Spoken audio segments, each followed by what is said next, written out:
Condor hit his desk angrily with his paw, which made Torik's blood drain from his face. Shit. There we go again. The Fleet Admiral looked very pissed. Torik looked down, his hands shaking, not even trying to keep his composure anymore. I know bloody well what happened on your ship, Captain Torik. Or should I say, now Ensign Torik. I have read the reports. My superiors have read the report. Everyone has read the bloody report. It's all over the news, and we're the laughingstock of the whole galaxy. Now, for the last time, I want you to explain it to me in details, without trying to gloss over. You're not saving your ass. You're way beyond that. Torik slowly looked up, his eyes wet with fear secretions, and started telling his story for the 100th time. When we learned that a group of humans was to be embedded in our crew, we swiftly made our due diligence. No glossing over, interjected Condor, showing his upper fangs and growling quietly. We sent our science team on a quest to find as much information as possible on human needs and, cohabilitation challenges. But as you know, sir, the whole thing was rushed. We had very little time to adapt the ship's systems, and very little information to work with. Condor's gaze was as hard as crystalline rock. Torik's whining made him angry. Torik paused for a second, trying to catch his breath, but his lungs felt numb. He swallowed some saliva, loudly, then continued. We sent human biological parameters to the team responsible for biological adaptation. We have a small team of xenobiologists, sir. The whole thing was rushed. They came back with a list of standard recommendations. Humans are carbon-based, oxygen-dependent creatures who can live just fine within our ship's standardized habitat.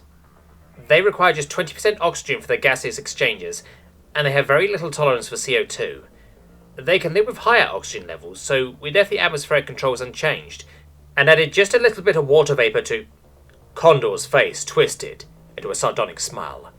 You don't have to explain to me how to make bopra cake. As the saying goes, tell me how you serve your guest, not how you put the icing on the cake. Food metaphors. Condor must be beyond furious. Torik paused again to wipe some glistening droplets of fear secretions away from his whiskers. A gesture indicating retreat from a fight in any normal setting. But no retreat was possible from Condor's gaze, so he swallowed his saliva and kept going. We adapted the cleaning room apparatuses to add artificial waterfalls, showers, that humans seem to like very much. And we added so-called swivel chairs in all meeting rooms, 3D printed from a model we found in the human cultural repository called Walmart. Then it hit us. What hit you? Waste management. We have a dozen different species on board, and they all produce waste, of course. The Fori have a complex set of skin folds diffusing waste molecules into their environment, which is why they wear a scrub suit at all times when on board a Federation vessel. The gnomes have hard shells covering their whole body, and their waste slowly accumulates in a neutral colloid solution, which they expel only once a year in a waste pouch. In fact, I don't think we even have a facility for. Humans. Focus on humans. So, yes sir, humans. We had a dozen humans coming on board, and we started calculating their waste products and deciding on a management strategy. Their standard waste elimination apparatus, which they call the flush toilet, would generate way too much volume. We devised a more efficient, but still comfortable, waste extraction apparatus. We also figured they could just empty their bladder fluid into a dry funnel. Their waste fluid is not a big concern, and we discovered that we can extract useful nitrogen from it to boost vegetable production for our vegetarian crew. Again, Torik, I don't care about the icing. We then discovered that the major challenge would be to handle the solid waste. A challenge with humans? You don't say! Condor hissed, rolling his eyes and retracting his whiskers, making sure his body language was the very expression of contempt.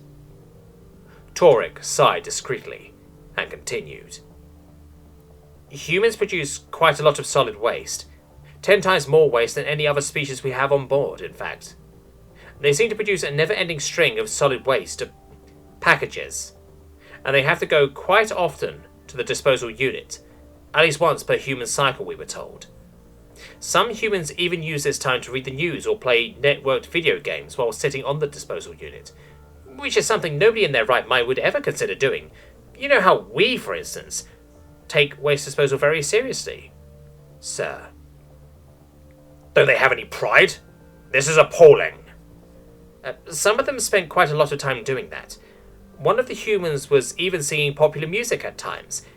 Anyway, as the ship's adaptation went, we had to increase the number of waste disposal stations on the ship, from 4 to 26, making sure humans were never more than 30 beeps away from one, anywhere on the ship. And we had to completely redesign the cargo hold area to fit a much bigger waste material holding tank. This time, it was Coddle who sighed.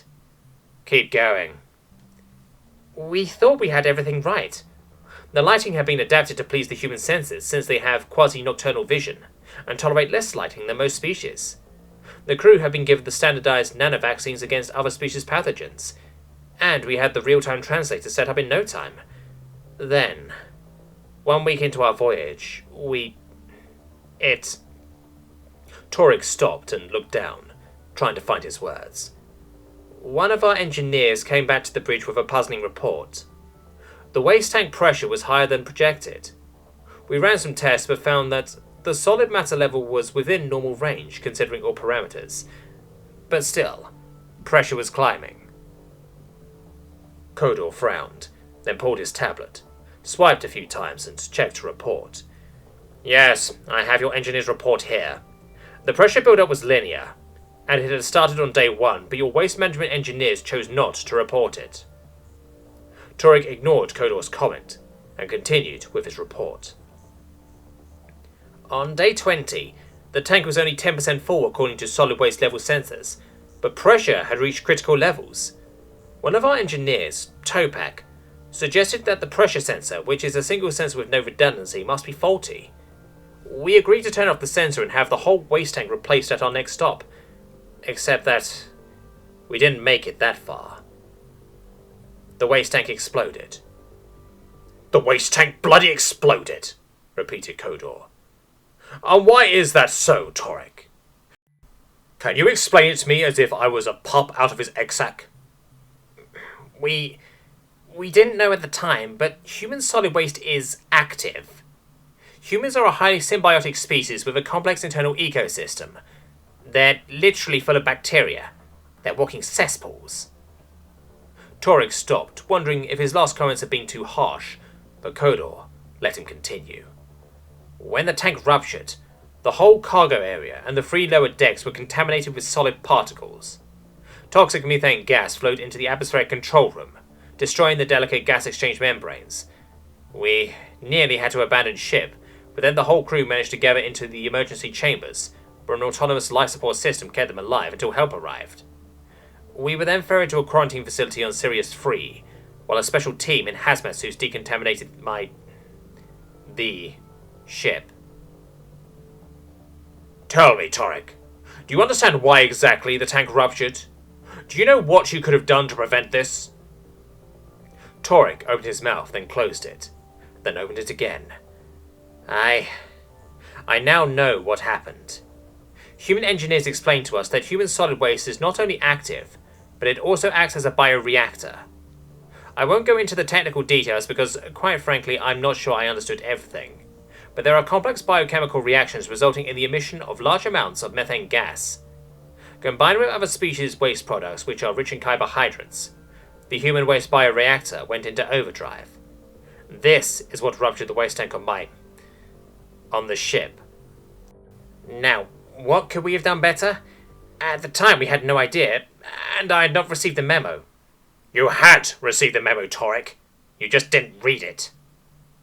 I had not grasped the memo's importance, sadly. We could have treated active human waste with UV radiation, or we could have cryofreezed it, which seems to be the preferred approach now in Federation ships.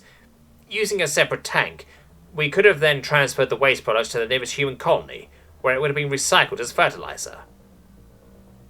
So tell me, Torek, how did the humans manage to live for 5 days in the emergency chambers without any working waste management units at their disposal?